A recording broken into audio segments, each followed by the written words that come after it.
Parliament കടന്നിട്ടും Rajya Sabha കടന്നിട്ടും പിന്നീട് അത് നിയമമായിട്ടും വഖഫ് ഭേദഗതി നിയമം പ്രാബല്യത്തിൽ കൊണ്ടുവരാൻ വേണ്ടി കേന്ദ്ര സർക്കാർ വല്ലാത്ത രീതിയിൽ വിയർക്കുന്നൊരു സ്ഥിതിയാണ് നമുക്ക് കാണാൻ വേണ്ടി സാധിക്കുന്നത്.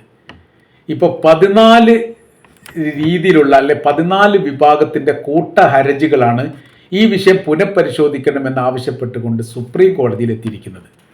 അതിൽ കോൺഗ്രസിൻ്റെയും സമാജ്വാദി പാർട്ടിയുടെയും ആം ആദ്മി പാർട്ടിയുടെയും തമിഴ്നാട്ടിലെ DMK, RJD, സമസ്ത, മുസ്ലിം ലീഗ് എല്ലാ വിഭാഗത്തിൻ്റെയും അതടക്കമുള്ള 14 പാർട്ടിയുടെ ഹർജി എത്തിയിട്ടുണ്ട്. കൂട്ട പരാതികളാണ് ഇപ്പോൾ എത്തിക്കൊണ്ടിരിക്കുന്നത്. കപിൽ സിബൽ അടക്കമുള്ള രാജ്യത്തിലെ ഏറ്റവും തലമുതിർന്ന സുപ്രീം കോടതി ജഡ്ജി വക്കീൽമാരാണ് ഈ കേസ് വാദിക്കുന്നത് എന്നൊരു പ്രത്യേകതയുണ്ട്. ഇപ്പോൾ സാധാരണഗതിയിൽ ഒരു പാർലമെൻറ്റിൽ നിയമം പാസ്സാക്കിയിട്ട് അത് ഈ രാഷ്ട്രപതിയുടെ എത്തിയിട്ട് അംഗീകാരം നൽകുന്നതോടുകൂടി നിയമമാവാറാണ് സാധാരണ പതിവ്.